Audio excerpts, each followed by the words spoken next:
I don't know what it is, but I just love being black. BJ here. What up, doe? It's your girl Blair. You know, my melanin was popping yesterday. It's popping today, and it's sure enough gonna be popping tomorrow. It's your boy Red, and you're listening to the Highly Melanated Podcast.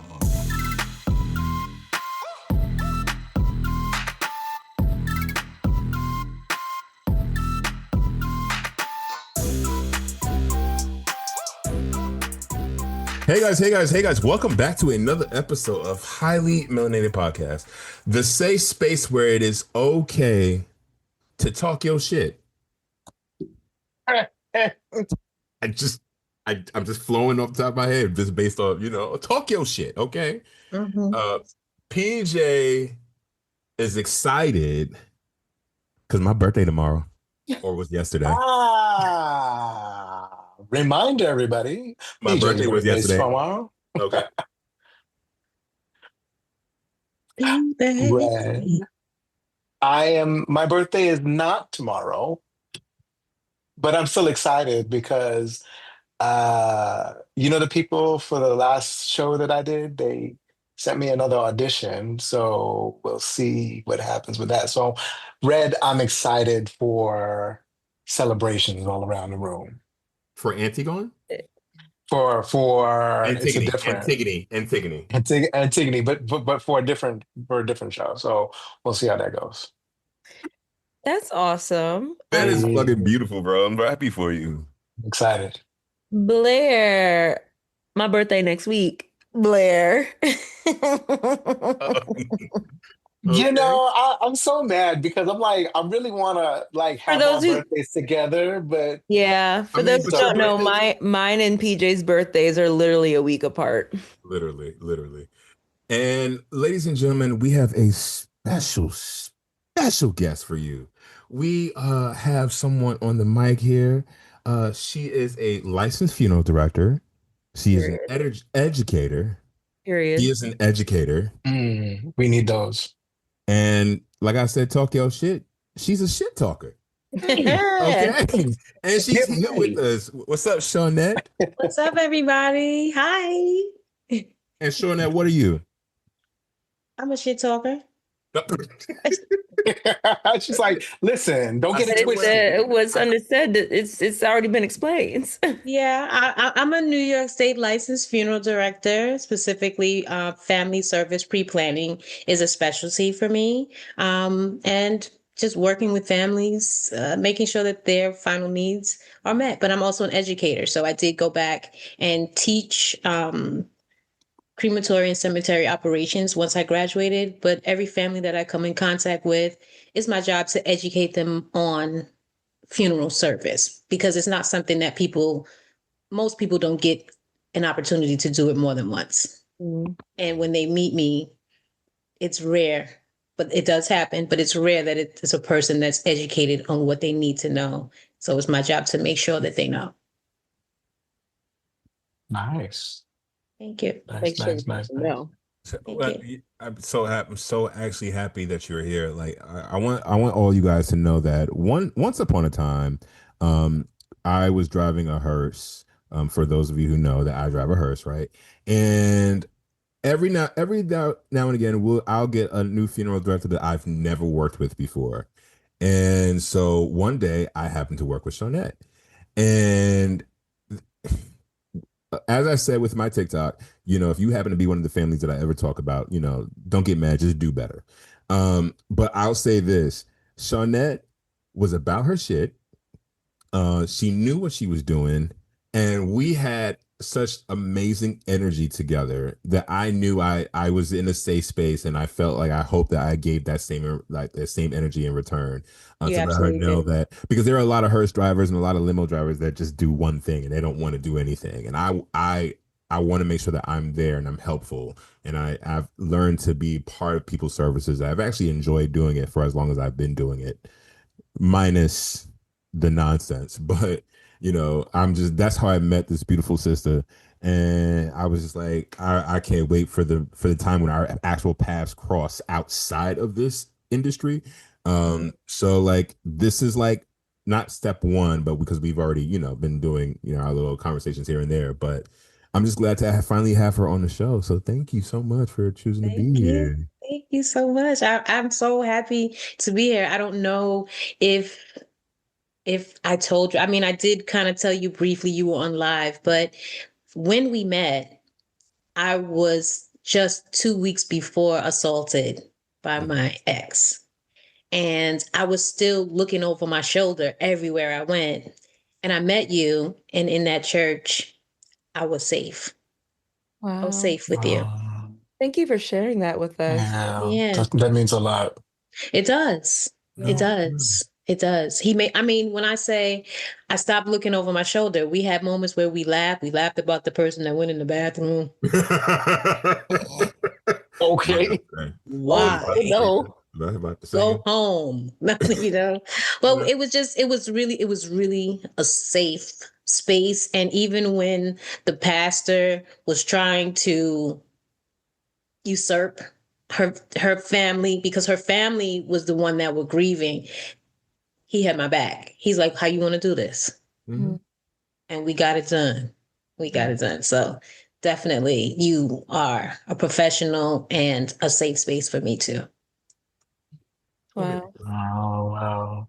Well, okay, wait. Enough about me. 'Cause that's gonna make me cry. No, for real, it's gonna make me cry because one of my greatest things is I always want to make sure that people know that they're safe around me because I want to Yeah. be a safe space for everyone. Like everyone needs that. We don't, there's not, especially us as Black folks, we don't really have that often. You know what I Yeah. mean? So Yeah. like, I want to make sure that I give that off, and if I don't, then maybe it's not me, maybe it's them.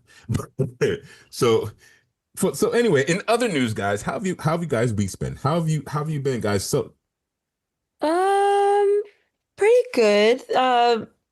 I think like with the fall season and with like shows and everything starting to pick back up, scheduling is starting to get crazy again.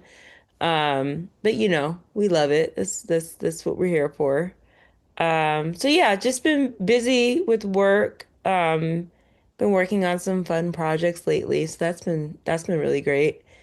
And yeah, how does that's it me. how does it feel to be back in the building for back It's inside good. It's back in good. 30 It's Rock? so funny because it's like um it's been great. I love being back at Rockefeller. It's been amazing. And yeah, it's just like summer camp where everybody like goes away for the summer and then we all come back and we're all like catching up with each other. So it's great. Nice.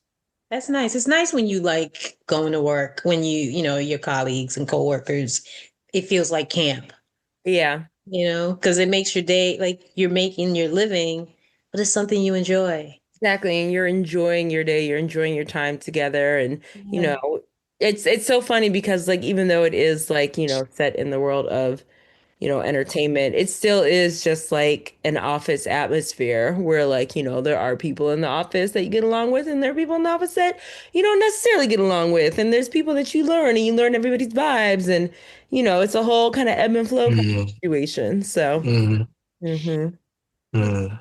yes. What Nice. I'm, about you guys? well, I'll say I'm jealous because like I want that vibe in the entertainment world. I'm trying to get it, You're not getting it. there You got You're it. yet. trying. You're getting it. If I smack you one more So time.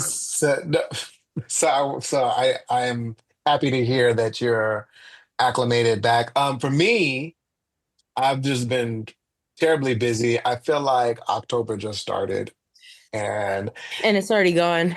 it's gone. Um, I've been very busy. I don't know if I told you guys, my sister, she's moving. And so for the Oh, past, yeah, she's moving. She'll still be in New York, but for the past few weeks, that's what I've been doing. I pick things up, I put things down because that's why I'm there. And You are the big brother, so what yeah. a wonderful big brother you and are. let me say something. And let me say this. So if she's listening out there, she's always going to get my help, hands down. But it's just been a lot because I definitely was doing all that stuff, and then I wake up the next day and I'm like, I can't move, and the next it's Monday again, Yeah. and you got Yeah. to do all that other stuff with work and blah blah blah. So for me, it's just been nonstop. If I could get just a small pause button, maybe I'll take it, but that's it. Hmm. Mhm. Way to do your Pause. brotherly duties. I You know. better create that pause button, brother, or the Listen, I universe know. created for you. That I part. know. that That I part. part. know. That part. That Say And that sometimes again. we don't recover from the pause. Mm. So Well, create it. that don't sound good, so I guess I'll go create one. Thank you. I appreciate you. I got plenty testimony for you. But she was at work. Yeah, yeah, She you're went to right. work. Yeah. Yeah. so Mm-mm. for this week, for me, I'll say this. By the time you guys hear this, I'm 45. Woo! And Ooh, the big 4-5. and what's crazy about it is like during this time I've been just like slowly going through these like little life lessons, little like parts of my life that I've experienced and things that I've learned. And for me, and I've said this before on my social media and I've said this to other people, um, my I your 20s, your 30s, your 40s, those are all great numbers. But for me, like all the impactful years have happened in the fifth year of those years. So like 15, 25, 35, and now 45. So I'm just eager to see what's gonna happen. This week has been a bit of I'm trying to pull myself out of any kind of lingering seasonal depression that I normally go through around this time. And I've been somewhat still like in my solitude, but learning to do other things while I'm in my solitude. So like, we just wrapped up the other podcast that I do to just did our last episode for it. And the reason why is because I have made the final conscious decision. Blair, you would be happy to hear this. But season 4 of the DU project will be returning. And I About time. and it's something that means a lot to me, and like moving back into purpose I think is something that I've been missing. Like I've been doing a lot of things that are fun, but the purpose driven things is what really gets me going. And so that's what this week has been, just like fine tuning things in my head and then actually starting to write them down on paper, and then hopefully next week it'll just start flowing in transition, or like next week, tomorrow, or whatever God has in store for me to put this stuff out is when it's going to start coming out. God, the higher power, whoever, just as long as it doesn't stay here, because if it stays in my head, then it's just, who's that going to benefit, you know Nobody. nobody. Well, my week is very similar to yours, PJ, that um it's been spiritual in the sense of me listening to my body and Mhm. being gracious with myself, that I'm not lazy. I'm acclimating because I've made some hard decisions that caused me to shift in my Mhm. timeline. Mm. It caused patterns to change for the better for me. And I need to understand how to exist in my peace and not in someone else's chaos. Mm. Mm. So being patient, if I don't get up, that I say I'm not pushing myself to move because I feel like society says I need to be doing something today. I'm gonna lay my behind right here and doom scroll and order food. Mhm. Ooh, emphasis And on the order food. Okay. right. And then I'm gonna get up and I'm gonna clean the closet out. And then I'm gonna go on live the next day, which these are things that I did. And I'm gonna rearrange my room and clear out the negative energy. And I found out that by me just listening to myself, I inspired my friend to get up and clear her space out Mm-hmm. because I Yeah. went on Mm. live. And she said, yeah, she just kept texting, your energy's fantastic today. I said, yeah, girl, I got to capture it while it's here. I got to ride this wave because sometimes we be standing in the damn sand on the shore, like, hello, you know. Mm-hmm. But Uh-huh. yeah, so Yeah, I'm that's I'm true. learning to be gracious with myself, to not live in someone else's opinion of what I should be doing because, well, you're only 54. You're not that old. I'm somebody's grandmama 16 times. I don't want Mm. to get up and down and run behind nobody. I want somebody to run behind me. I'm Period. Mm. over that. I look young. Yes. Thank you. Black don't crack, y'all. You see what I'm saying? And Better that's all talk your shit. you know what I'm Okay. saying? Talking. And my Amen. thing Yeah. But yeah, I mean, it's just, and honestly, because I made a big decision in May. Well, I made the decision last year. It took me an additional year to actually stand in my truth and live it by walking away from my family business. I'm still a funeral director. I just don't work for my family and I'm not in close proximity with them as far as their access to me. That was one of the hardest things I ever had to do. Yeah. And learning to now create a space for myself, what I like to do. I realized that for so long, I had been programmed to betray my own self to make sure that others were okay so that I would feel safe. Now I create the space for myself to feel safe. And that's your job to take care of how you feel. That's Not my right. job. Yeah. So that's how my week has been. And I think I did pretty good. Damn, I think that this could be an episode all on its own. You know Right. what's crazy about that? What's crazy about that is no one is the quantifier of that but you. Right. So like you could have done one thing and shit, that could have been that could have been all you needed to do that day. And like, yeah, I'm good. Yeah. Like, And that one thing was nothing. mhm. I love that. I love that. Yeah. I Yeah. love that. Nice. Well, I mean, it's funny how we're sitting down and we're talking about, what is good for you. And one of the things that I found out recently for me is actually to just be nostalgic about some things. So, and that helps me put into perspective like where I came from, who I am, the things that I love, maybe the things that I don't love anymore. What are the reasons why? So I ran across a couple of videos recently that dealt with some nostalgia. So question of the week, question of the week, question of the week. Your questions as they pertain to prospectively and introspectively. It's pretty much Halloween. So I'm gonna have my obligatory one candy corn because they just too sweet for me. But what is an old school snack that you guys had to have, that you used to love, that you used to down all the time? Cherry I'll go. balls. Where? Which one? Cherry A balls. cherry, what is Wait, a we all cherry was like, wait, but ball? what? They're cherry That's funny. balls. So on the inside it's soft like a jelly bean, chewy like a jelly bean. And the coating is so if the jelly bean has a thin candy coating on the outside, the cherry ball, the coating is thick enough that when you bite through it, you could see the layer. I And think I so know what you're talking about. yeah, and Really? the only place that I know that you can get them are the stores like Dylan's Candy Bar Hmm. on Second Avenue. I mean, Okay. Third Avenue, or like the places where you can go and you can get The candy, like the where they have scoop the scoop. candy. Yeah. Right. They may have Mary Jane's there, because they sell them at like CVS and stuff, but they don't taste the same. Mm, Mm. They don't taste the same. Hold yeah. on. Let me write this down because this Cherry sounds balls. Cherry balls. cherry balls. Cherry Okay. balls. Yeah. Now, do you want to know snack or candy specifically? Because It could no, it could just be a snack. But if you knowing you, I'll give you you love both. her, right? I was about to say you like both of them. So go I'm ahead.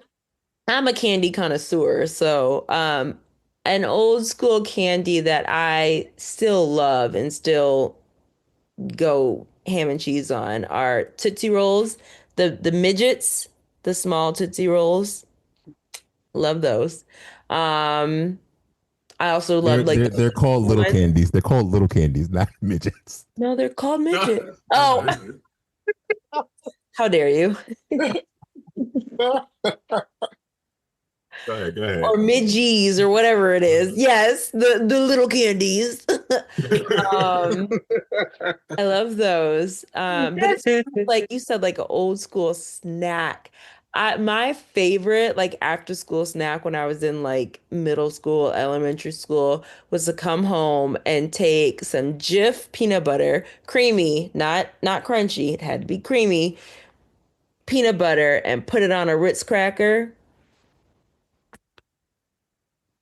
Delicious. I don't understand why. I don't Delicioso. understand why you do this every single time you bring up food as the question, and now all I can think about is Target's still open? Like, like, and I'm Target. sorry. I know. Listen, FYI. So Food wait, is wait, life. pause, Sorry pause, about that. pause, Sorry about pause, that. pause, pause. So I have been to Target since Target. Target. I have been there maybe 3 times since the whole like since we stopped shopping there, only because of dog food. Because there's no place around here for me to really get the dog food. Because I got the dog food that they have now, I got from the dollar store, and I can't do that for them.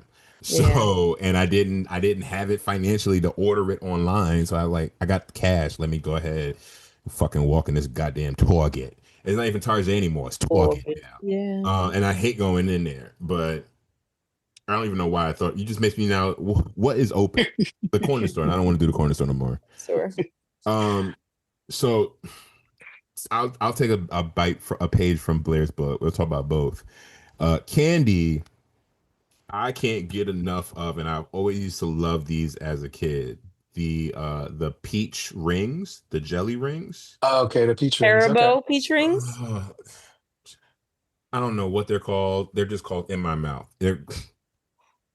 That sounds filthy. It's a good place. I mean, a good name. It Peach melted. rings are Ooh. good. No. Better help keep it clean. Keep it clean.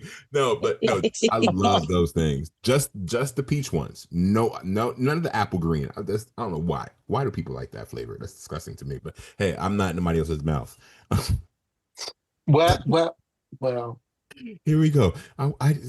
Well. Well, when And I so came on here, weren't you smelling somebody's butt? I was And there we I have it, was ladies talking and about what I gentlemen. wish I was doing. See now, expressing your desire to do so. Oh, now it if was I could, just if I Welcome could, to another episode of Highly Melanated Podcast. Lord okay, have if I oh, could show you mercy. what I these text cut that messages are part giving out, me I at this present guess. time. Okay, but when it comes to Back at like it. if it's not a candy and if it's like I'm a little Debbie, so I love me like an oatmeal cream pie. Not an oatmeal cream pie. You know what? Take PJ's back away. No, but for real, no, I'm serious. That's my favorite, like an oatmeal cream pie. Like No, I it's just I know you're I'm being laughing at the serious, way which it's is why I Mm. still need you. Somebody take us back away. But no. my snack was the chocodile. Ooh. Oh, okay. What That's is a that? Twinkie dipped in chocolate. Mm. Ooh. Chocodile. I feel like getting some ice cream, getting some Oreo cookies, getting some M&Ms, crushing it all up, getting some caramel syrup, and just putting it over there, and then getting a brownie, put it in the microwave, and like put it all together. Thank you so much. Thank You you. want to know what? I Thank you, had Chris, for that the this. other night from Cold Stone Creamery. That sounds amazing. It was. This is Well, a I now ate the whole thing. Well, now you guys know how I feel when I'm at work, where they're like, "You want a snack? You want this?" I'm all like, "No, stop offering this to me, oh, did you please." answer the question? No, I didn't. But my snack of choice is, which is funny because I don't even like them anymore like that. But zebra cakes. I They used don't to make get it. like I The used to get the like 5 of them at a time. the ingredient, everything has changed now. So like the recipe for it is complete. It doesn't taste the same at all. Yeah. Zebra Or cakes did used to our be my favorite. or did our taste buds change? No, Because I it changed. They changed it. They The whole changed it. Okay, recipe is okay. different. The whole Well, recipe is different. maybe that's why. Because let me tell you something. I couldn't eat a zebra cake now to save my life. It just don't hit no more. Mm-mm. No, it's just like, what is this? It Right. tastes like It's just foam. sweet. And it's just clawingly sweet. Yeah. Mm. Sounds like I Yeah. would love it. Yeah. I'll eat an oatmeal pie though. Yeah. I'll eat one of those. I eat one of those. No. What about the banana? The No, banana pie nothing with No, banana. No, no, with we're the good. no, marshmallow inside. It no. was dipped Ugh, in a No, absolutely not. was Used to so hate good. Peeps. Still do. that's like the other version of the oatmeal cream pie, which is like the cookie with the raisins and then the no, Raisins. Raisins is it's not a dessert it can It's be. No, what is okay? So unless it's in carrot cake. correct. Or no. Raisinets. No. No. Raisinets. You All right, don't ladies like and gentlemen, thank you carrot so cake? much for Shawnette being on the show. She will not sit here and slander carrot cake this way. You don't like carrot cake? I love carrot cake. Not with Okay. Oh, no with goddamn raisins? raisins in it. With Mm-mm. raisins and walnuts? I Girl. put the nuts in it, but not the raisins. She I said, don't. "Not on my watch. Not on my watch." Sidebar. Let everybody know where you're originally from. Me? I is Geechee. I is Gullah. Gullah I Gullah. is from the Low Country, Charleston, South Carolina. North Charleston to be exact. Love the Mm. hell is where I represent from. We is talk like this because we is from the Chuck. From the Chuck, she Yeah, said. no, that's where my grandfather's I from. Yeah, like, we're Gitchy people. So love yeah, it. yeah, yeah. I And is so like I Geechee. think it's so I bring that up because we're all from different, different spaces. Like I'm from New York, but my family's from down south, right? Or the West Indies. And then Blair's from oh, you want me to say it for you? Blair's from Michigan. Uh, Check it. go Just check it, blue. make sure. Okay. You paused and hesitated, just making sure. And Chris, aka Red, he's from Queens. Uh, My mother's from Jamaica. Figure he'd be leaving out vital information. That's I was gonna say that's a big piece of information there. So yeah, so but yeah. Well, since Well, we're talking about backgrounds and where people are from and where we are now, let's start off this conversation by just learning a little bit more about how you kind of got into the funeral director business. I know you mentioned that it was a family thing and you've kind of ventured out now on your own, but let's hear a little more about just kind of how that even started in the first place. Okay, in 2014, my mom's younger brother passed away on my birthday, mine and my twin sister's birthday. Oh, wow. But before that, I had finished my undergrad and I was working in the community, doing advocacy with young people, writing letters to get them back into school. But I wasn't paying me. Okay, I literally was doing advocacy because I was a disabled person. I had an injury and I needed to recoup and recover. So I went back to school, and in my neighborhood, I saw a need. And so I helped. I couldn't ask these people for money. I lived in the projects. So I started asking for something where I could work and help without asking for money. Community projects would come up and they would get me in because I had relationships with the children in the neighborhoods and their parents. So I could get the numbers, but I was being sabotaged because they wanted the money that I was bringing in. Um, and then my uncle passed, and it was like my mom couldn't get out of bed. She said, okay, take this up to your aunt. She needs to sign this. This means this. She needs to sign here. That means that. And I went there, and my aunt and my mom said she's going to want to talk, but you got to bring her back. So we went up there, and this is an aunt that they're only 10 years older than me, my aunt and uncle.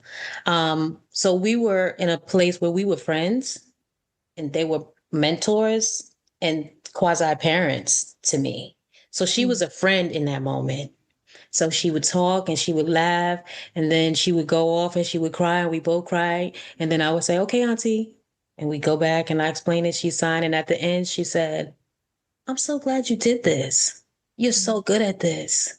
I'm glad you decided to join your mother. And Spirit said, ta-da! And I said, I signed up for mortuary school. That following, he died in December.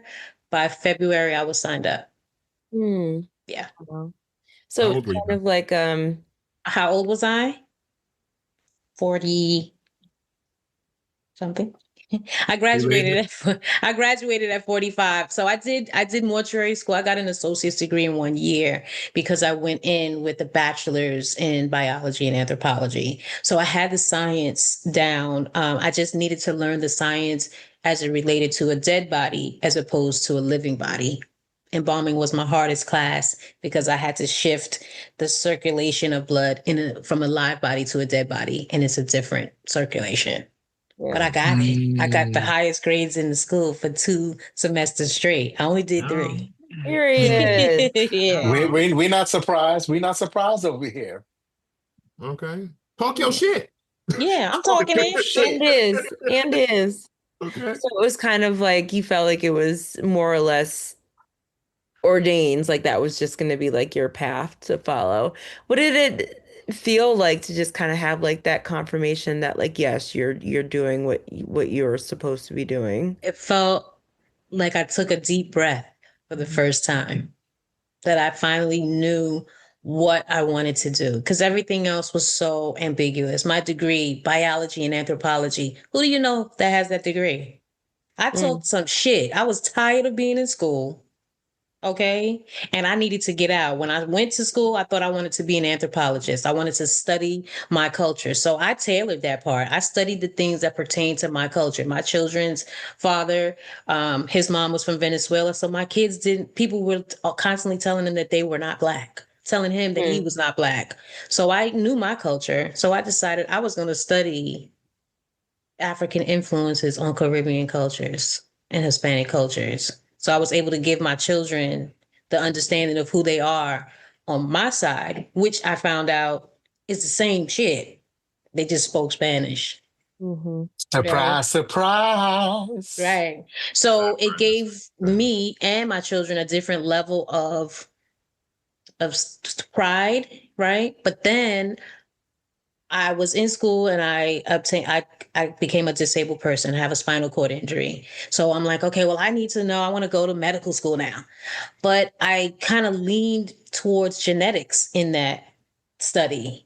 But I leaned in genetics and medical anthropology and wrapped it around. So it came back to a study of anthropological, cultural, genetics, blah.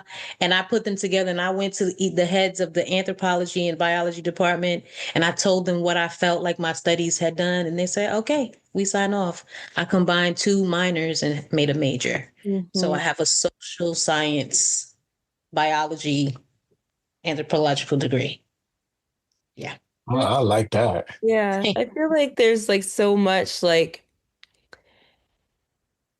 I think the world of death and what happens after death, the experience that the people who are still living have with death, and then Mm-hmm. obviously there's what happens in the experience with the people who have passed away. Mm-hmm. But there's so much like question and mystery around it because nobody really knows like what to expect until it happens, and then you're all of a sudden just like in it and you're experiencing it and you're going through it, and it's there's so many different feelings and thoughts and emotions and just so much happening.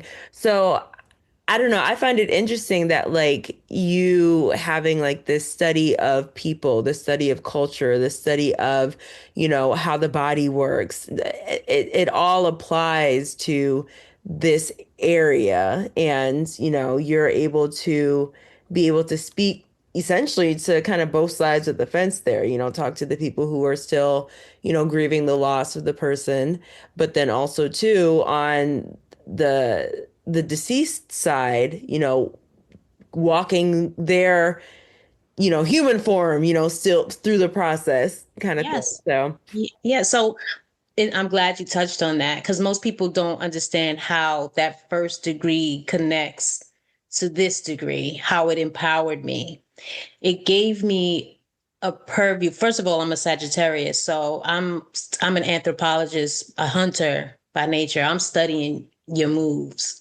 I'm watching, I'm seeing what you don't say, as opposed to what you do say. So when I'm sitting at a table with a grieving family, you would be surprised the things that they don't say.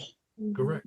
And because I studied anthropology during COVID, there was an Indian family. It was like 10 of them.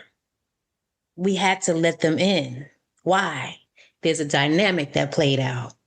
Nobody in that funeral home could tell me the dynamic. I had to figure it out. yeah. There was an eldest son, which we think, okay, I'm a woman. I know eldest son in this family, but I'm a woman. His wife was the one in charge. Hmm. Although I spoke to the son when it started, she spoke up. There was a daughter, but the wife of the eldest son. And because I understand culture and I studied them, once she spoke, I knew to turn my attention to her Hmm. and the sister. So it definitely causes me to be able to pay attention to the cultural relationships of people and how they relate, especially during a death. Um, and then this my spiritual aspect of it, being able to just feel when spirit is talking to me, right? And because a lot of times they don't say the thing. And so then I say the thing and they burst out laughing. They'll say, "Oh, well, this casket, I don't know." I said, "Girl, just tell me you think the casket look cheap." "Oh, well, I didn't want to offend you." I said, "This ain't my money. It's your money." It's not my casket. Like, It's not my casket, but I also understand we have caskets that are economical, and there are people who want that casket because that's what they can afford. And that casket is a perfectly viable vessel for burial. mhm. Now, your pocket can afford something more. Your money don't jingle jingle. It folds. So you can get the $8,000 gold casket. I like it when I sell those.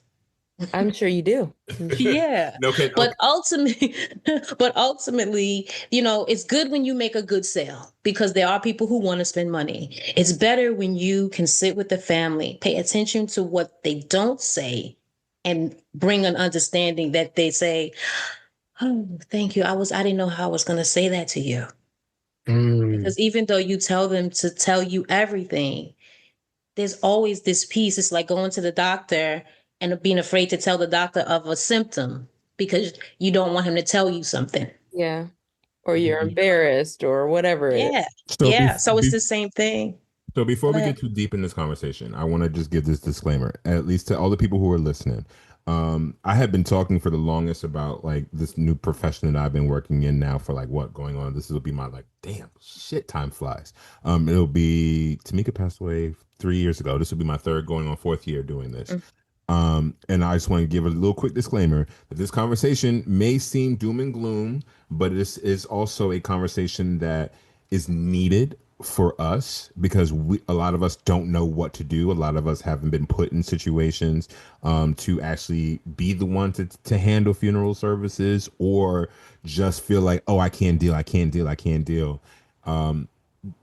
I've been wanting this for a very long time, and I want to make sure that whatever information that we do provide, it is helpful to other people, as well as have some fucking fun. You know what I mean? Because there's truth, there's humor, and this is the way I believe. There is humor in everything, right? There's humor in life. There's humor in death.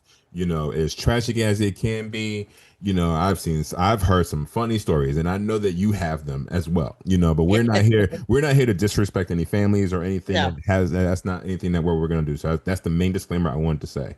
But the first thing I wanted to ask you a few questions. Okay. So like, I want you to like shed some light on what people may think versus what is actual truth. Okay. Okay.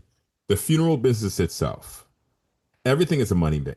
Everything is a money business itself. That's just what life is. That's what we are. Yes. When Yes. you go to a hospital, that's what it is, as opposed to having a doula or a death doula, A, B, and C.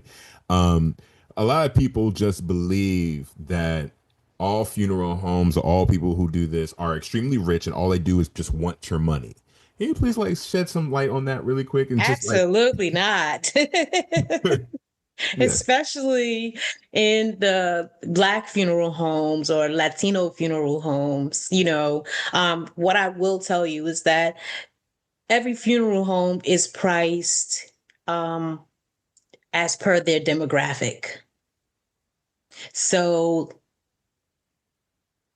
there's an understanding that some people need to spend a certain amount of money to feel like they're getting a good service. At the same time, there are so many people involved in the process of funeral service that what you're spending is not what the people like what we're getting as a funeral director. Like, the if somebody said they had a funeral that was like $16,000. Well, I can tell you $16,000 and they're buried in New York, anywhere from 8 to 12 of that is going to the cemetery Mhm. for burial. Another 3 to 4 grand of that is going for your casket. Mhm. Then you have your cars. So by the time you're done paying for your embalming, your dressing, your casketing, if you don't have a staff, because there are funeral homes that have an established brick and mortar, and then there are smaller, like concierge inspired services, like my family business, where they come to your home and sit with you and do arrangements. Um, there's still so many people in between that we have to pay, that by the time you're done with a $16,000 funeral, your funeral home's profit might only be $5,000. Mm-hmm. Yeah. Everybody So swear you rolling in the money Mm. every single time. This is a yes, it's a job that's always going to be needed, and I think this is one of the few jobs that AI just really can't take over. But you never know, right, I was right. about to say, okay, but I think that there are spaces and there are places that you can tell are there just for your dollar, and then there are spaces that are in places that are there that are genuinely there for like your afterlife care and your family and like really taking care of you. And you can, I always implore people, like, why do you go to this space, especially if you're a person of color going to a, I'm not going to say any names. Well, I was about to say fuck them. No, because I have a problem with this specific funeral home here in Brooklyn. Their name is Guarino. That they Oh, constantly I was go. okay. I was leaning in the other direction. I'm not worried about it because if fire me by all means. I don't care. Yeah. But there are places that just use the black dollar just for the Yeah. black dollar. But Yeah. get back to the community, don't care about the community, talk about Not at all. why Not a they're there. dime. Nothing. So I always implore people to, like, when they go shopping around for different places, like, make sure that where you're going to is someplace that you actually support or would support. Well, I Yeah. think that's the other thing too, is I think that a lot of times when people are dealing with a death, especially when it's like the first time that like somebody, whoever is going to be the decision maker in all of this, chances are this is probably the first time they're the decision maker, right? mhm, Mhm. mhm. Um, so it's one of these things where it's like you don't know what you don't know. You just kind of go with what Right. is accessible in that moment, what makes sense. Or just see the I vibe. don't think like a lot of people are in the mindset of like, let me shop around to different funeral You'd homes be surprised. that they do. Yes. Hmm. You'd I'm be in. surprised. It's called price shopping. Do you feel like most people do that, or do they just go A lot to, of no. There are so the older generation, they are locked in with, the Gilmores and the J. Foster Phillips and, the Granbys, because these were staples in their community when those were the only names in those places. Um, my generation, baby boomers, are more, they're looking for a space where what they want to do is heard, but they are still kind of, some people they still ask me questions like, well, can I take a picture? Well, is it okay if I do this? Well, my daughter was saying that. I told her that, whereas my children's generation or your generation, they're progressive about it. Mhm. You're putting it on Facebook, you're this, and then it's like, oh, well, y'all don't do that. Y'all don't have live streaming. Oh, $200. Oh, that's cheap. Oh no, that's gonna be due to, we don't want that. So it's the demographic, it's the age group, it's all of these things, and they do price shop. And the one thing though that just doubling back to what PJ said, a lot of our people go to these places that are not owned by our people. And the truth of the matter is, our funeral homes are cutting costs and absorbing costs to cut costs to the families, because they are going to these people that are not in our community, and they're giving them these services in these gaudy, ugly places. But they look, visually, when you look at it, but PJ and I, we understand something different, because we walk behind doors that you're not allowed to walk behind. We hear things that other people don't see. We know that those Black people sitting in the front don't own anything, and they complaining to us about what's actually happening. And we can't say anything, because I can't talk to you negatively about another funeral home or funeral director. I can. But people do price shop, and sometimes they choose the lowest price, and then they're not happy because the service doesn't match, Doesn't match. Right. So, because that actually brings me to a question. Mhm. because you're starting to, I guess, talk about some of the complexities Hmm. in terms of in your field and all your years.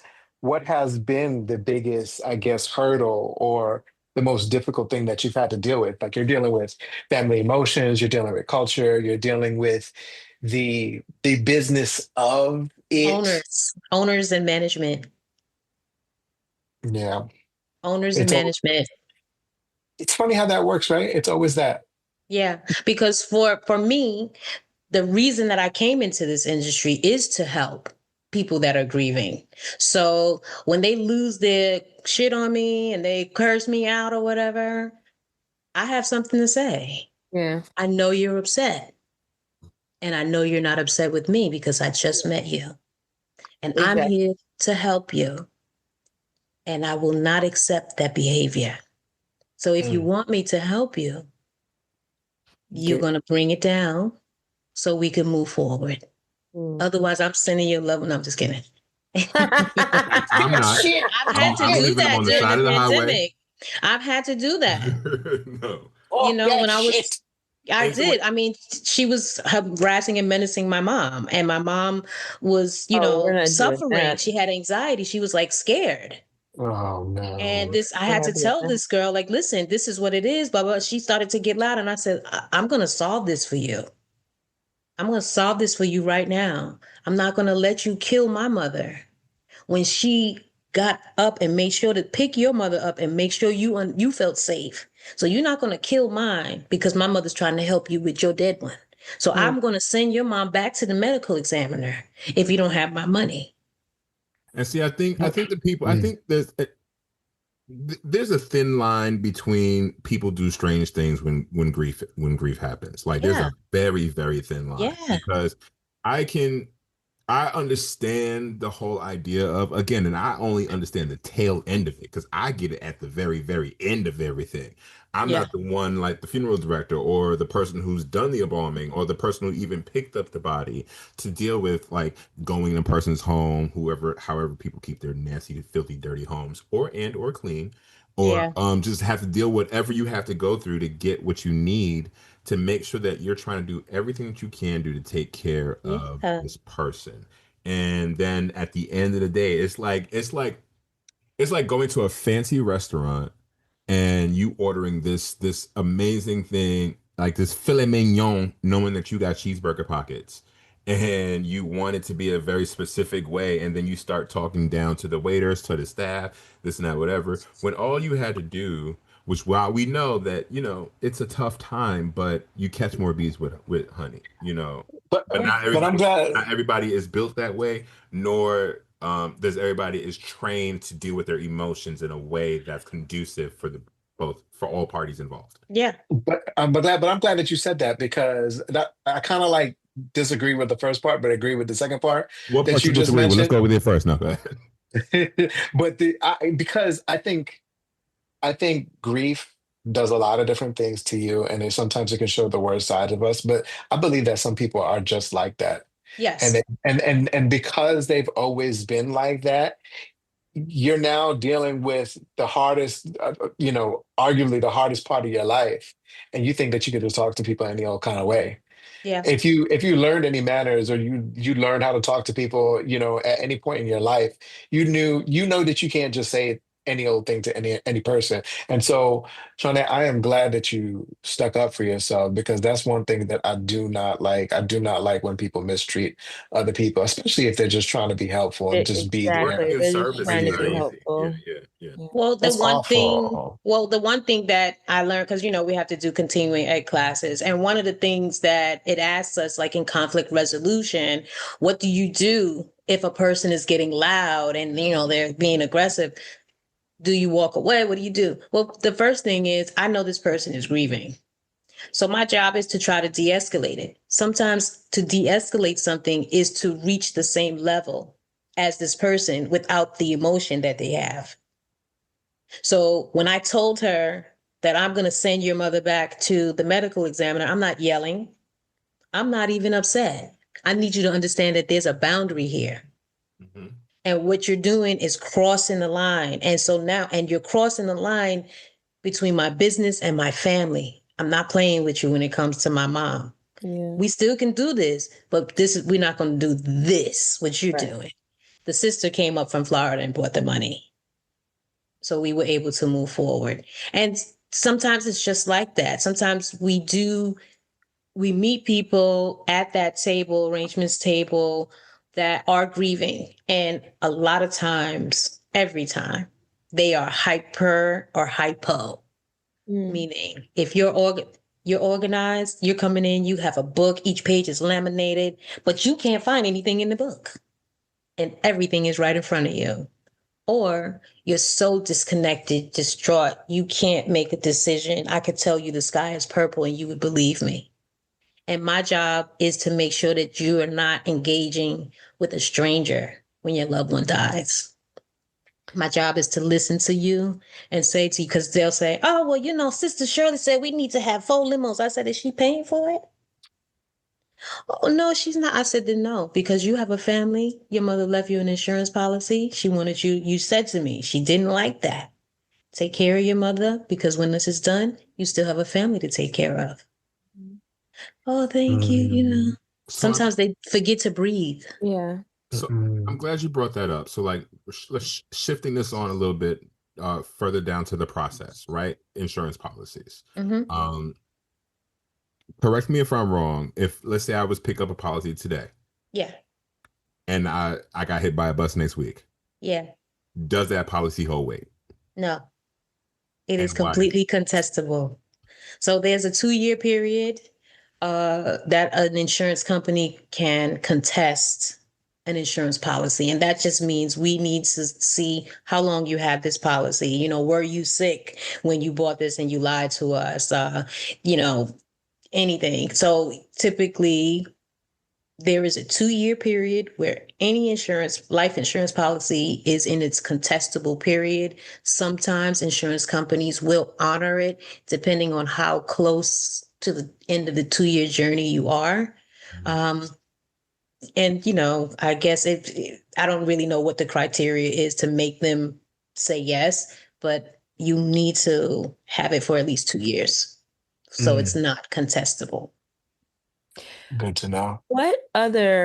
So this is the part that I feel like a lot of people can benefit from, is just there's things that people just don't know, Right. and a lot of times like people have to like either learn it in the moment on the fly, and they can apply the information for the next time they need to know this information. But I think most time people are caught off guard the first Yeah. time that they have to deal with, the death of a loved one or a close friend or something like that. So, just in general, what are some of the things that you want people to be aware of now that's going to save them a headache down the road? Pre-plan. Actually call a funeral home. First things first, when you're choosing a funeral home, make sure that you feel comfortable with them, just like if you were choosing a doctor. You want someone that's going to take the time to answer your questions and not make you feel like you're a burden or, whatever. You're off the phone. And yeah, and that's somebody that's honest with you, that's going to tell you a truth that you might not want to hear, right? Because there are many moments when I have to do that. The next thing is make sure you feel good. Make sure that the money aligns with your pocket. Do not go into funeral service feeling like, okay, well, I have to get the best casket and okay, we're going to cremate, but we're going to get the mahogany wood. Your loved one don't want you to do that. And then after all of this is said and done and everybody was like, yeah, she put him away good. Now you on the food stamp line. Oh, no, I can't get food stamps because you got a job, so you got to go to the kitchen. So be mindful of your spending, which is why pre-planning is important. What exactly is pre-planning though? Like Pre-planning is the quickie. same. It's like going in to make funeral arrangements today. So when I put those numbers on a piece of paper and I initiate a funeral trust, the cost of the funeral today is what you put away. So you do a pre-plan with me, your funeral service, all totaled cost for cemetery and everything today is 18,000. That's your goal for saving. So you'll be putting your money into a trust that I create for you with a third party, a pre-planned company. And there are a few out there. And they grow interest that is a little more than a bank. The benefit is if you pay it off before you pass away, that account grows interest. So as times and things change, caskets get discontinued, families gonna maybe want to upgrade or whatever. There's money for whatever upgrades need to happen. There are From two. both. There's a revocable and an irrevocable. For young people like yourselves, I recommend a revocable, especially if you don't have children or you're looking to purchase something later on. Because if for whatever reason you decide, all right, I'm just going to do a cremation, it's only $10,000. You put the 10,000 in because you get a gig and you get some big money, that money's going to grow. 5 years, you're going to have some excess money. You'll be able to make your own bank by borrowing off the top and leaving your principal inside and then let that accrue again. You understand? Mm. It's almost like an insurance policy. The difference is it's your money. So if you pass away without completing those terms of paying that, your family has to come up with that lesser amount because you have already been paying. So maybe you paid 9,000 and you accrued another 2,000. Your family just has to pay that difference at the time of the funeral Mhm. service. Is there any, I mean, I know you said planning today, but I know that a lot of people look at that and be like, I'll get to it tomorrow.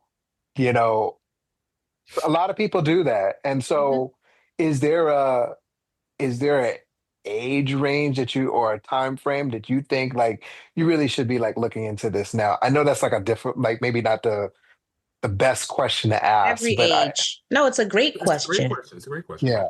It's a great question. I think anyone that is, whether you're looking at your finances or not, but anyone that, because we all get to like a certain age where we start looking at, okay, I have a bank account. What am I going to do with it? That might be 35 years old. I think you should start looking into it. If you have children, even infants, I think it's a great idea to do a pre-plan for an infant. Why? Because as parents, as Black people, we want our children to move ahead. We want to create something, a legacy for them. If they are the beneficiary, that money belongs to them. Mhm. So if I do a small funeral or a cremation for my child that I can afford to just dump this money in and know that it'll be paid by the time they're 5, by the time they reach the age of 18 or working or whatever, there's more than enough money in that for them to do whatever they want. They have a down payment for a house, a car, start a business, a family, whatever. So pre-planning is for everyone. Just like insurance. Well, insurance is for you to live now, Mm-hmm. right? You want to do the one that the IUL where you get it structured, where you can put money into it. And, I needed to take a loan uh, earlier this year. I was able to access $4,000 of my own money. Mhm. So you want to get with a nice insurance agent if you want to do something like that. But yeah, pre-planning is good because there's a way to set it up where you can borrow from it, and there's a way to set it up where, specifically for elders, people that are going into Medicare nursing homes, we set it up and it's irrevocable. No one can change it. No power of attorney, no nothing can disrupt or disturb that, because we get that a lot too. Young people get power of attorney over their parents and they start selling off all the assets, and if it's not an irrevocable trust, they can access it and take the money out. Glad you asked that question because, like I said, like there's a lot of there's a difference between what our community does or doesn't do because we don't know. Yeah, And a lot of other communities, like white people, they they do. automatically come out with this 10-year head start, and all of this is included, and this is how we get left behind. So I'm glad you asked that question about age. But Yeah, we are also at the age where we're starting to take care of our parents, and we have to think about what's going on with not just with us but right, just it's coming down to it, like we're about to we're about to raise our parents and have to take care of our parents in ways that we never thought we could or right. would have to, and didn't realize that our parents never took care of this. So like my next question to you Hmm. is what is standard practice for people to know and to know that okay, this is too much or this is not too much or this is am I wording this right? Like what's standard practice within trying to figure out what it is that you need, like all the For things to do a funeral to service? do a funeral service, like across Oh, the board, across the board. So a tradition. So the like question. bare balls, without all So the yeah. So we no ask. horse carriage yet. Before we get to all of that extra Here's stuff. the question that we ask. This is, I think, this is what you're asking me. We ask this question. At least I do. Are you looking to do a traditional service? Mm. And when we say that, they'll say, yeah, that's when, when the body is laid out and the casket is open then we can look at the body. And then after that, the people come and then we have the service after that.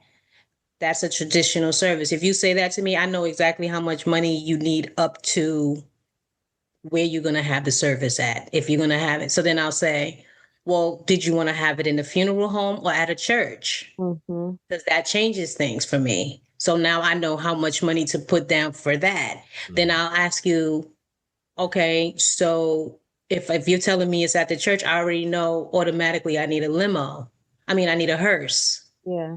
right? But if you're at the funeral home and you're having a cremation, I don't need a hearse. Right. So I ask questions as though I'm having a conversation because I know what you need. You don't. Sat with a family last week and, I'm going through everything. I'm asking her questions. We're talking. And then she's looking at the price list because anytime you talk about pricing in a funeral home, anyone in that room with you should get a price list from that funeral director. Anthony, can you give me my charger for my computer? So she said to me, she said, hold up. I'm gonna stop you right there. I'm gonna tell you what I want. You see this right here? It say basic arrangements. I need that. I just need the basics. See that? That's 990. That's what I need. I said, baby, that is the administrative charge. Like that is the charge that I don't you mean to That is pay. laugh. not that is not the full thing. Baby, that keeps the That's electricity on. that's the baseline. That's the base. That's the basic charge. That does not include. We still have to pick them up. We still have to embalm, dress, casket, like those things. She's like, oh, okay. So I'm training Julia Viles right now. Mhm. I'm Oh, training you Julia are Viles right now okay. because they weren't teaching her. Yeah, I know. So basically, I have a project that someone asked me to do. Julie fits. And so I asked her to join me in this project with her, not knowing that this was going to come up. This meeting I had with this person happened last year. Fast forward now, things are coming into place. And so um, I'm training her how to sit with the family and just have a conversation and not because when you sit with them and you talk about, okay, well, embalming is this. So now they're listening to you, they're trying to look at the prices, they disconnect from the arrangements conference. So now I don't get the essence of what it is that they want. I Mhm. can't help them that way. When they have a conversation with me now, if we're in their house and then the cousin is there and the aunt is there, they're pulling out pictures, they're saying this, they're saying that. So then as we're circling through, I get the opportunity to say, oh, so your mother's favorite color was blue? Yeah, but we don't want no blue casket. We want something. Okay, so are you looking for a metal casket because of the color, or did you want to have a traditional warm casket that's a wood? So I learned you You learn speak to people. them in a way where it relates to what they feel. Not you want a metal casket or a wood casket. Well, what's the difference? Wood is more expensive, right? No, we can find a wood that is comparable to a metal and things like that. But when you make it conversational, it's so much easier. It's like Mm. TurboTax. Yeah. Mm. Because I know that there are funeral homes, Mhm. and I'm not gonna again. I'm not putting any funeral homes out there, business out there, but treat people like like it's a factory. People, yeah. So it's like you spend too much time on your arrangements, and like, but I know the funeral directors that do this are taking their time because they want to not just like they feel connected to your families, and Yes. I think that there's a lost art, Yes. and this is part of the reasons why I wanted to become a funeral director when that was like in the front of my brain, because of the lost art of what it means to take care of people, to be of service, and then the way people talk to me, it's just like I don't know if I can do this. Well, I don't think I have the I don't think that the business would be substantial if I was to do it. So that's why I commend anybody who works in this field who is who has to deal with this, which is worse than dealing with somebody dealing with your food. Like some of these people, some people can be just really really hard, because it is one of the hardest times in people's lives, which is rightfully so. But so again, I give you all the praise, and I'm not worthy, and standing doing all the things, because it's a hard business to be in. I Um, received that. What's the part of your job that you enjoyed the most? Helping. Yeah. Yeah. Helping you when you say, uh, thank you. That was so that was so easy. That. Mhm. Or if I come into, so in the beginning, the way that I knew that I was doing a good job is that if I sat with you, if you smiled or laughed with me, I knew I did a good job Mhm. because I caused you to feel safe enough to live in the moment and truly celebrate your loved one, and and then do a thing that you didn't think you could do when you woke up that morning and plan that funeral. Mhm. Mhm. And then when you Mm. see it all come together, it's like, girl, you did Yeah. that. Yeah. it The always end be the result. Yeah. it always be the ones who ain't put a dime in, who got so much to say, and it be you as the family member who feels that you have to satisfy all these random people, Yeah, and that has nothing to do with you and your loved one. at Yeah. all. And that's what I do a lot of that, though. I do a lot of reminding people to hold on to themselves and remember that this is your mother that you're honoring, you know? And I don't have a problem holding this space for you because these people, they're not going to see me again. Mm-hmm. They're not going to see me again. And my job Okay. is not to take care of them. My job is to take care of you. You hired me to do this thing, and you don't even know what this thing is. So Yeah. I'm here to show you what that is. And so sometimes I become their mother, their sister, their niece, their daughter, their granddaughter, their friend. And in that moment, Whatever they that's need in that moment. that's Yeah. who I am. That's Mm. who I am. Why it's so good that you have the study of humans and culture and at your disposal to make you that much more viable to people. Yeah.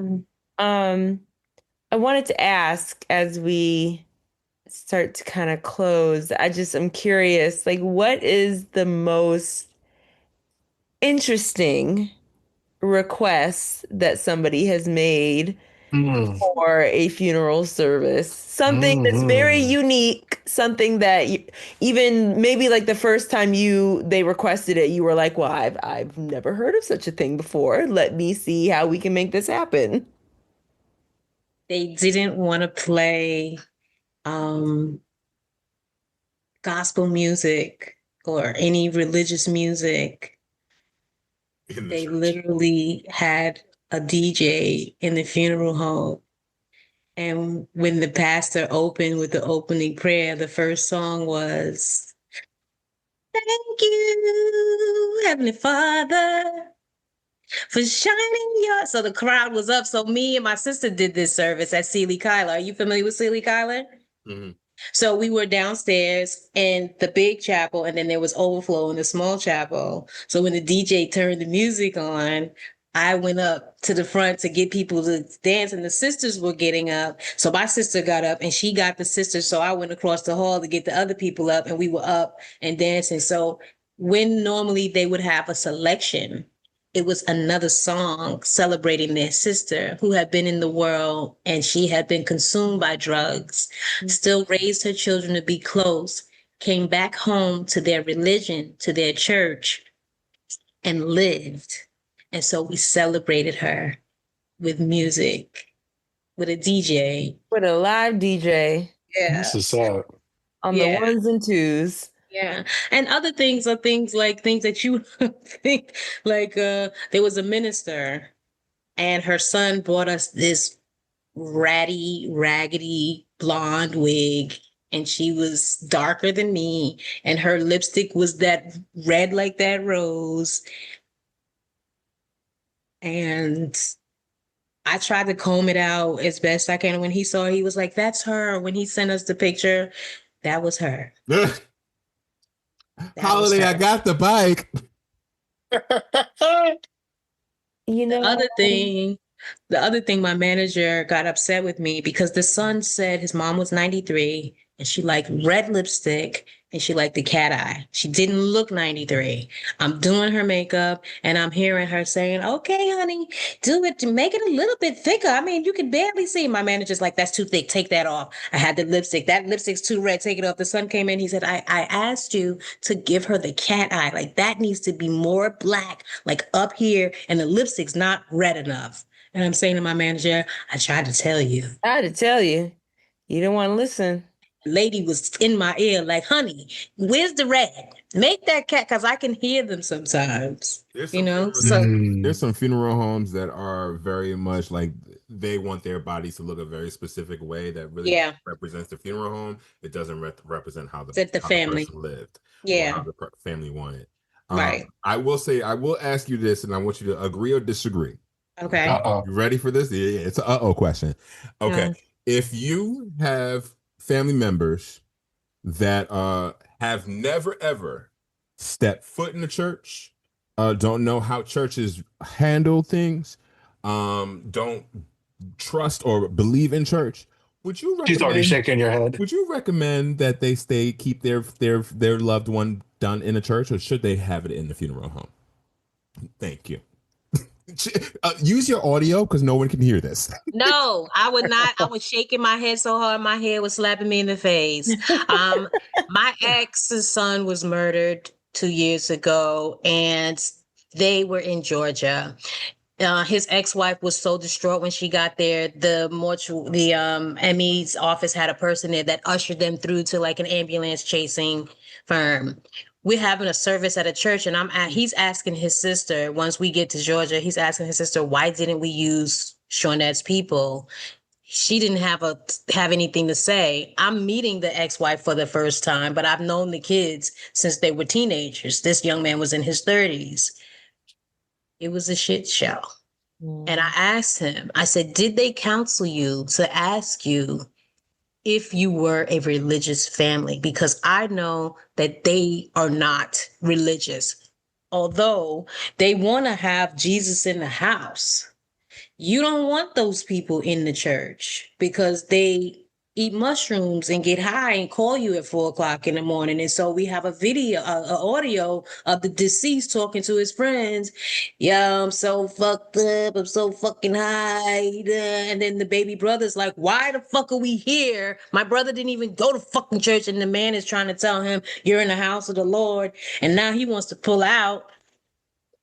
And all his boys are there. First of all, they mad Wow. because of how the you know what I'm saying? This is So the kind of no. stuff that this is the kind of stuff that happens. Yeah. Yeah, Wow. it's you need to counsel your family and understand who they are to address the need that they have. Everybody pulling out the pieces at church. Come No. on. Yeah. Listen, No. Yeah. but Oh, I now don't this if is the house listen, of This is the first how of these all, Lord. fights but happen. but think about this. If you're a little kid, you're being forced to go to church with your grandmother, you grow up in whatever the environment is, but church is like this thing that's beat into you. When you get older and you get to be a big man on the street carrying a gun, the first chance you get, you want to disrespect that man in that church, in that road, because he said or did something to you in the first place, because you in there with your grandmama, not your mama. She ain't paying attention. Wow. I actually, That's crazy. it, I so I'll be telling you guys, ladies and gentlemen, for those of you who follow me on TikTok, I try not to. That's why I don't He's do not story making time. it up. I try to, and I don't do story time as often anymore because I don't want to seem insensitive or Yeah. disrespectful to families. But when I tell you there are things like even my uncle has said to me, he's like, "Listen, you're going to take some of this stuff down." I said, "I'm not." He's like, because there are things that people Called you and need to told you to learn. take it down, There's something some down. there's some things that people need to learn when it comes down Yeah. to like how to act, how to not to act, what you're gonna expect, what you can't expect. Like there are some do's and don'ts, and also how can we be better? Because we can't be better if we still doing the same dumb shit. Mm. But it and all other things. I'm actually, and we're gonna close this out really soon. But I'm glad you brought this back up. Because what about, and we didn't say what should they do because they're going to find out, I think, when it happens. But let's say violence is the answer or violence has happened because there's Yeah. a different process that happens when, like, let's say the person was shot and killed. Yeah. So if a person was shot and killed, or there's any type of gang affiliation, or, they don't know, like there's still a person out of interest, at that point, we would call the police to be present at a service. If we are ever on a service and violence erupts, we are hands off. My driver is not your bodyguard, is not your security. He didn't come here for that. What? No, I'm just Oh, kidding. you didn't see it? I'm sorry. Yeah, and some people would send their driver in, but the driver is that's not his job. No, it's Send the not. driver in. Hello, Yeah, did you not see what I some had people, posted just a couple of days?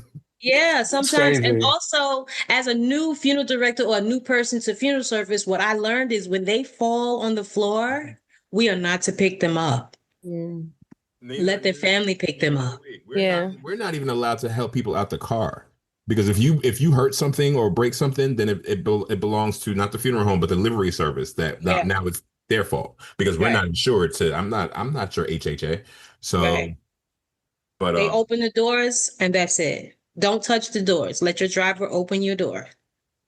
when it comes to violence, like okay, so there's a whole process. Like I don't, Yeah, you don't have to go into too much detail because I don't want this. I'm trying to yeah, make sure that it still stays light enough, but like yeah, there are but just so much. if there's violence, definitely in the planning process, that's a question that we ask, and we will have the police present for any services, because you know how it gets at the graveside is the worst. Mhm.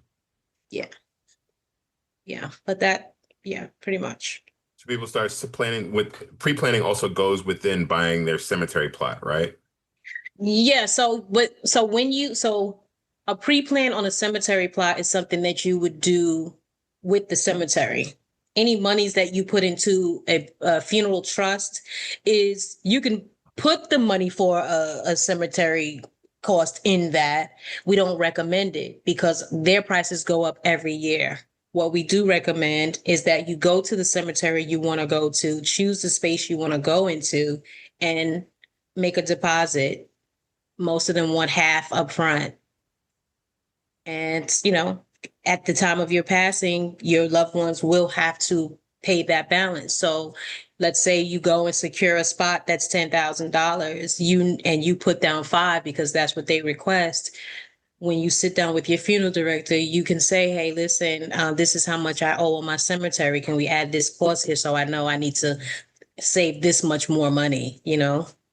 But Or we if can't you have to guarantee. reopen it, and if it's closed with someone else in it, Yeah, all well, there so many are different things. opening and reopening charges. There's a lot to it. I mean, I know we're wrapping up, but I'm definitely here. Like, we could do a run through of like what the process is, what it looks like, what questions you would need to know at the time of someone's passing. Because, like I said, I am a family service counselor, pre-plan specialist. So I used to do seminars for large groups. And like you said, in other communities, these people are walking into funeral homes to drop thousands of dollars on the table and I'm counting cash, 16 grand. And I had to every month write 101 grand. Every month I made my quota. I exceeded it. So Talk your shit. yeah, I'm just saying.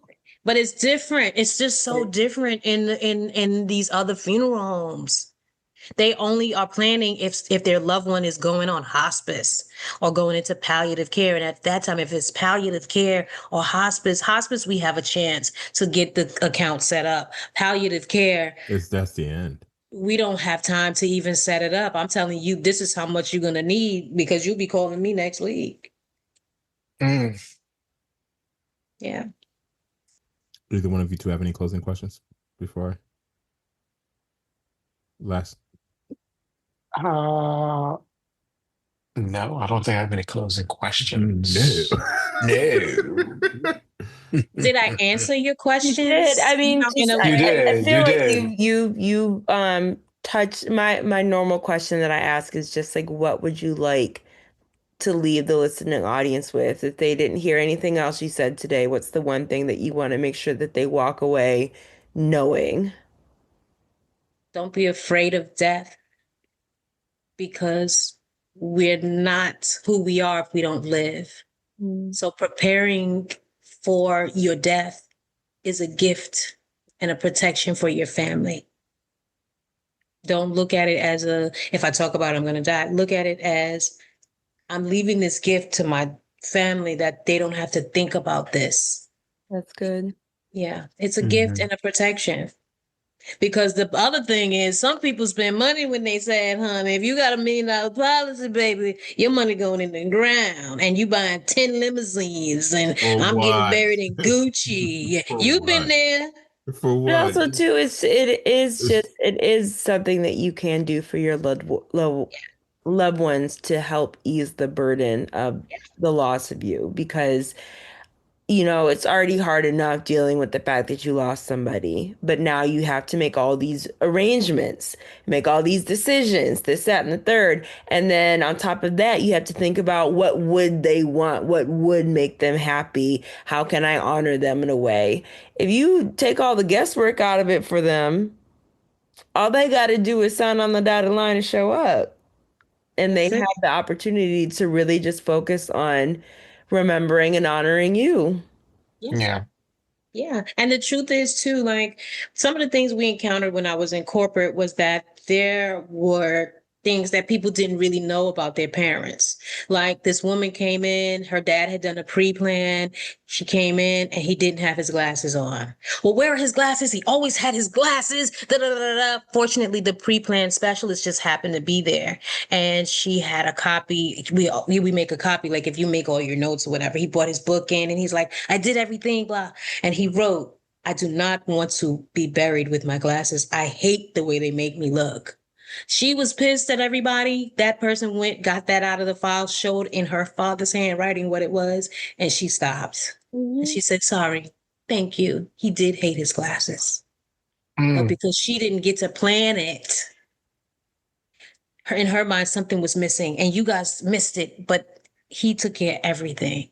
And so she was pleased because once she got past that, she could see her father all over everything that had Mhm. happened. And she was Yeah. grateful. Maybe that's the part that's missing. It's like, yes, like take these steps, but also let your family know that you've taken these steps. So that way they're not caught off guard either. And they don't go around doing things that they think that they need to be doing, but in reality, it's already taken care of. Yeah. And that is the benefit of pre planning. That is the benefit. That is the plus. That is the gift that you do Mm. take care of that. They, of course, can make changes at the time, but you've already done all the heavy lifting. Shawnette, you've done such an amazing job with just being able to explain all this stuff. I think one of the things, if I'm speaking for myself, that I really enjoy is I enjoy hearing about, which is why I think it was PJ that asked the question.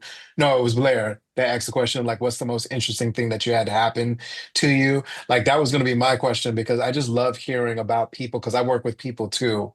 And it's just so interesting that she was able to share all of your experiences or a good portion of them so that way we Okay. understand what's going on It's with it's people. it's literally like so you work for the city and you deal with Right. disabled people, so it's literally that to the 10th power. Well, what do you Right. do? What do you do, I'm a Red? I'm a case manager supervisor. So I deal what you about to say. I'm just leaving it out. That's all.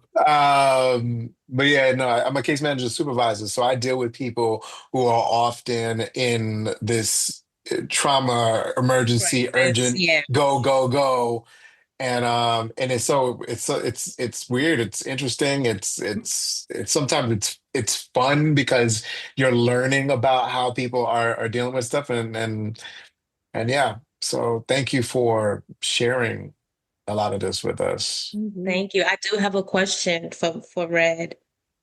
Have you learned to sit in your pocket and move at the pace that causes you to be successful and prolific? Yes. Yes, I have. How? That's actually happened within the past 2 years. Good. And you So, understand exactly what I'm saying because the type of work that you absolutely. do, there's this slow spin that starts. and it Mhm. kind of winds you up. And then you're here. Yep. And everybody Yep. around you expects you to move like this. And then you realize, no, I no. don't like that. Yeah. Yeah. Yeah. No. It's interesting because I kind of I'm very vocal about it now. So I'm like, no, I'm going home now. Why? Because it's 4:59. Yeah. Yeah. And this stuff is going to be here tomorrow. It Yep. sure is. Yeah. So Yeah. yeah. I'm happy for you. It is. Oh, thank you so much. I like her. Like I want her to come back. Oh, of course, of course. If she would have us, I will. Of Yes, course. I would She love already yes, to. said she wants to do a series. yes. I would love to. I would love to. I'm down to see how we can make this happen. I just don't make. I always want to make sure that when we, especially when we have guests, the guests are purposeful and meaningful, and it's something that's going to help people. And I think that this is a conversation that, again, I've been wanting to have since I started doing this. Yeah. And it's so much that we need to learn and we need to do, and and it's an uncomfortable situation. And yeah, I make light about a lot of shit. I make jokes, but you know what? People are funny. Niggas are funny, so that's why I do it. At the same time, that's how it's real because there's nothing like doing something and you're doing all this shit for show, and all of a sudden you realize that this entire thing is for because in the truth of it of the matter, the funeral is for the living. It's not for the dead. Right. So like we're doing everything else for other people, not realizing that are you doing it for you, taking care of you and your family. Fuck all the other people that came. Yep. Because Yep. it could be just for you and like I love a private funeral where it's Yeah. just the family, Yep. Yep. you know. Yep. So 'cause that's where there's less Beautiful. issues, and then you can see the real family drama. You just sit back and be like, okay. Well, you get to hear the real And stuff. watch it But unfold. well, you don't get to hear it in the hearse, but when you're in the limo, you hear everything. I don't hear nothing in the hearse but me, you, and I better not hear that person in the back in the casket. That's That- No, well, you hear the it's a inside scene. at the problem. same time. You know, That's the problem. I get that question all the time. Do you ever hear somebody in the casket? No, nigga, they're dead. No, Oh, God. no. Anyway, It better be in the casket. on Could you that note, imagine? Just start here banging. Shona, Absolutely not. do you see? It's stuff like that. They'd be like, yeah, I could imagine. Yeah, no, they'll be out. The car will be If they're outside. not dead when they get to the funeral home, they dead by the time we finish embalming them. Well, there's that as well. Because if I stick my Oh. angular forceps in your jugular to your heart, you ain't gonna be That's breathing. it for you, honey. That's That's it. it. Once I open it, it's done. They On might that note, survive. is there anything that you want to leave, like anywhere people can reach you, or anything you want to do, like social media wise or not? It's up to you. You can So, just so right now I'm actually working on a passion project for myself where I would be available to outside people, but my business is my is business. just geared towards funeral homes specifically. I can't work for you unless you know me. You can't call me to do a funeral for you because I don't own a funeral service. I'm a funeral directing consultant. I have a consulting business. So I work with many funeral homes in New York. I'm registered with eVital for several funeral homes in New York. So I can do administrative work and other things for them. That's my business. So how could anybody get in contact with you if they wanted to? If not, they can just get in contact with me, and then I'll ask them. I'll reach out to you. So is that the way you want to keep it that That's way? cool. That's cool for now because I'm not. It's cool.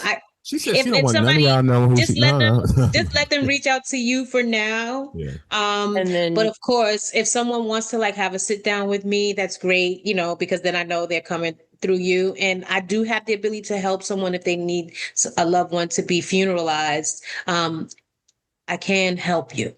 It's just that's not my main thing, so to speak. But yeah. And I am going to have a space where people can reach me. Just right now, I just don't have that. in the works. Yeah, it's in the works. It's in the works. You have it in no time. In no Yeah. time. Yeah. I'm working on some stuff. I'm working And on listen, something. that's what this is. And your birthday's coming up. Yeah, December 3rd, Hey. 55. Okay. I already bought His the birthday movie is ticket. fast. Oh. His birthday 55. See? Look at you. You don't look a day over 27. Okay, yes. Oh my God. Well, on that note, guys, thank you, everyone, and thank you, Shawnette, for being here. Thank you, greatly appreciate you. Thank you, everyone, for taking the time. Thank you all for taking the time to listen to another episode of Highly Motherfucking Melanated. It's the motherfucker for me. It's always the motherfucker for me. The space, Motherfucker for me too. the safe space where it is okay to honor yourself by being prepared. Yeah. All right. Yeah. I like that a lot. I mean, that's it. So It was love at first sight for me.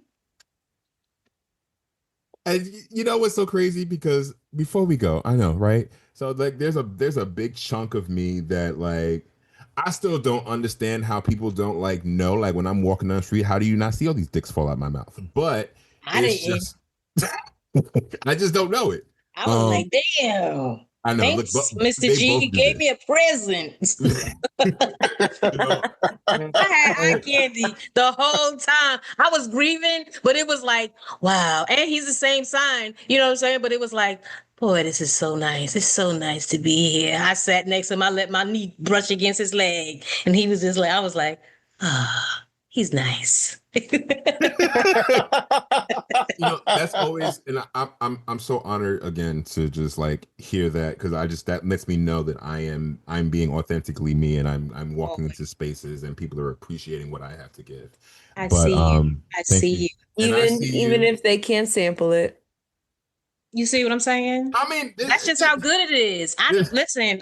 It was love They at can first sight. appreciate it, but they can't sample it. See what I'm saying? It was love at first sight. Oh God. On that note, guys, peace, love, and Sample sizes. Appetizer platter. I'm done with y'all. All right, y'all. Is that what it was? An Peace, appetizer plan? peace, love, and pre-plan. Yeah. Yes, peace. I love Okay, that. pre-planned. Blair, it was nice to meet. I don't know what Blair does. Blair, what do you do? I know you work at 30 Rock. Oh, I'm an actress and a model. Okay, I can see it. You can? Period. Yes, I See? can. That face structure, girl. She Yes, is, ma'am. no, she is Yeah. gorgeous. Wait, hold on. Let me pull up. Oh my Yeah, I'm goodness. looking pull up at some her. pictures. All right, wait. You gonna do something? I'll pull up some too. Yeah, I yeah. could not with the two of you. They're my own personal publicists, and We need that. yes, they We are my need own that. unofficial hype men. I love that. I'm curious to see what are you about to show? Oh, I know Oh, it. you bringing up that one? Okay. We could just scroll through it. I mean, I can. Gorgeous. I was about to say. I was like, not y'all just scrolling through my- FYI. Well, If first of all, I can see her face. I don't even need those other pictures. okay, Oh, but you know what else it is? Oh. Guess who is her birthday twin? Who? Takara? Oh, Tracy Ellis. Same person. This is literally we literally talked. Our one of our closest friends is Tracy Ellis Ross right here, but Blair Tate, to be honest. right. But anyway. Yes, me. Thank you, gentlemen. I adore you.